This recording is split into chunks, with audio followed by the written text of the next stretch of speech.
দেখো 13 দাগের কোশ্চেনটা কি বলেছে, নিচের কোন বিবৃতিটি সত্য নয়, নিচের কোন বিবৃতিটি সত্য নয়। অপশন এ তে বলেছে এ belongs to A, small a belongs to capital A, এবং small a belongs to capital B হলে এ কি হবে না A proper subset of B হবে। এটা সত্য না মিথ্যা? ঠিক আছে, তারপরে অপশন বি তে বলেছে এ বিলংস টু বি এবং বি বিলংস টু সি হলে sorry A subset of B এবং বি সাবসেট অফ সি হলে এ সাবসেট অফ সি হবে, তাই তো। এবং অপশন সি তে বলেছে এ সাবসেট অফ বি এবং বি সাবসেট অফ এ হলে এ ইকুয়াল টু বি হবে। আর অপশন ডি তে বলেছে এ ইউনিয়ন ফাই সমান ফাই হলে এ সমান ফাই হবে। তাহলে এর মধ্যে কোনটি সত্য নয়? দেখো আমরা এখান থেকে দেখতে পাচ্ছি যে অপশন এটা সত্য নয়। কেন বলো তো? দেখো এখানটায় কি বলেছে যে এ বিলংস টু এ, মানে স্মল এটা এর মধ্যে বিলংস করছে। এখানে কথাটা এবং বলেছে,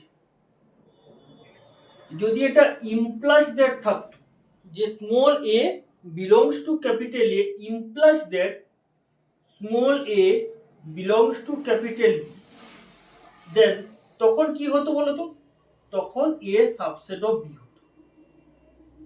বাট এখানটা এবং দিয়েছি, এ সাবসেট অফ বি কখন হয়?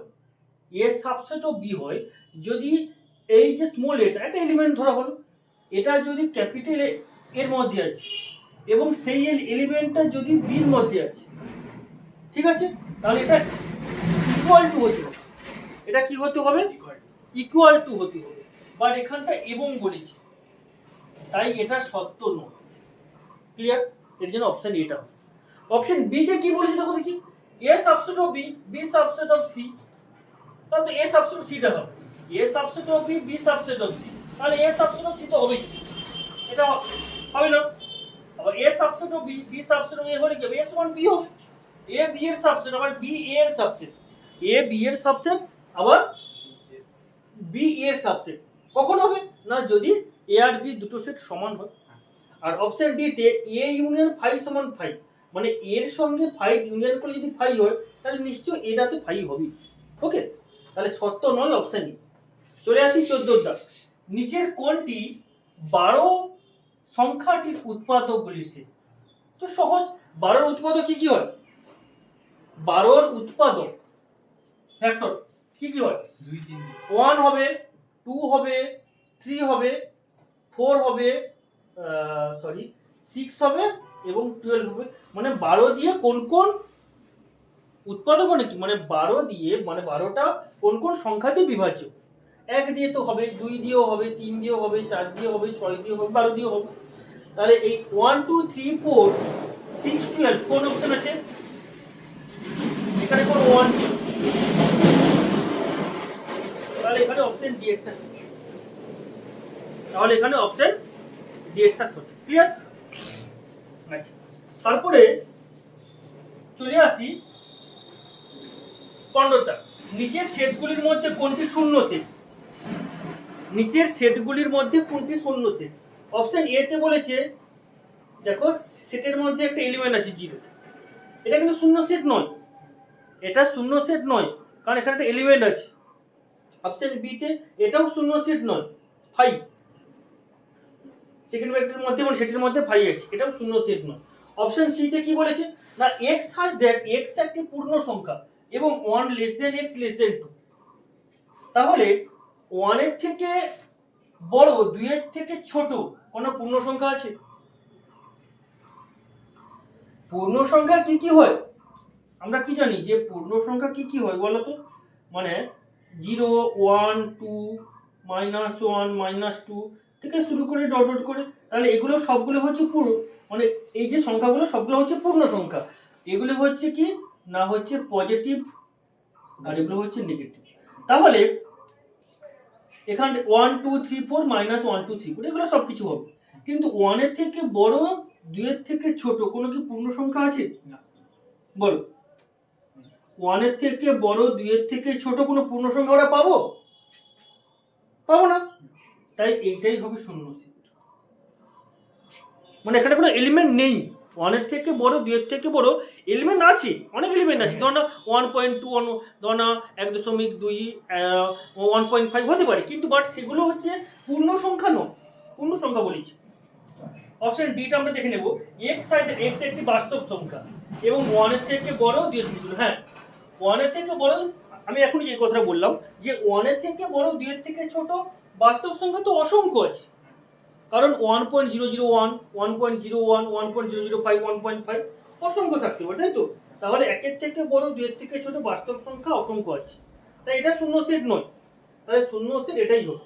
কি বললাম বোঝা গেছে? তাহলে অপশন সি একটা সঠিক। 16 দাগ কি বলেছে? এ সেটের সূচক সেট বি হলে নিচের কোনটি সঠিক? এ সেটের সূচক সেট বি, পাওয়ার সেট, এ সেটের পাওয়ার সেট বি হলে সূচক সেট বি নিচের কোনটি সঠিক? ঠিক আছে, আচ্ছা আমি একটা উদাহরণ দিয়ে বুঝাই তাহলে সুবিধা হবে। ধরো না, ভালো করে লক্ষ্য করো, আমি একটা সেট ধরলাম, এ সেট ধরলাম, যার মধ্যে সাপোজ এলিমেন্ট আছে 1 আছে 2 আছে, ওকে, 1 আছে 2 আছে, আমি একটা সেট ধরলাম এ সেট যার মধ্যে এলিমেন্ট আছে 1, তাহলে এই এ সেটের পাওয়ার সেট যদি বি হয়, আমি ধরলাম এ সেটের পাওয়ার সেট বি সাপোজ, তাহলে বি সেটটা কি কি হবে? না, ফাই একটা হবে, ফাই তো একটা হবে, মানে এই সেটটাকে নিয়ে যতগুলো সেট তৈরি করা যাবে ওটাই হলো হচ্ছে মানে হচ্ছে সূচক সেট বা পাওয়ার সেট। তাহলে ফাই 1 হবে, 1 কে একটা সেট তৈরি করতে পারি, 2 কে করতে পারি, আবার 1 আর 2 কে একটা সেট করতে পারি, হ্যাঁ কি না বলি? এইটাই হলো এ সেটের পাওয়ার সেট বি। কি বললাম, কথা বলে গেছে?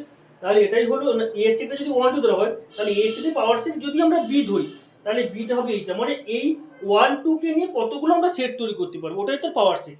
5 একটা চলে আসবে, ঠিক আছে, নাল সেট 1 1 কে একটা সেট তৈরি করতে পারি, 2 কে করতে পারি, আবার 1 2 কে করতে পারি। আচ্ছা এবারে দেখো, এ সেটের সূচক সেট বি বলে, তাহলে নিচের কোনটি সঠিক? আচ্ছা, এই যে এ সেটটা আমি ধরেছিলাম যে এলিমেন্টে 1 2, সেটা কি বি সেটের মধ্যে আছে না নেই? বলো, এই যে এ সেটের যে আমি যে সেটটা ধরেছিলাম, যে এলিমেন্ট ধরেছিলাম 1 2, সেটা বি সেটের মধ্যে আছে, হ্যাঁ কি না? দেখো এই তো রয়েছে। তাহলে এ সেটের এলিমেন্টটা যদি বি সেটের মধ্যে থাকে, তাহলে আমরা কি বলতে পারি? তাহলে এ বিলংস টু বি, হ্যাঁ কি না? এ বিলংস টু বি, কারণ এ সেটের এলিমেন্টটা সেটা বি এর মধ্যে তো বিলংস করছে, এর জন্য অপশন সি টা সঠিক, এ বিলংস টু বি। ওকে।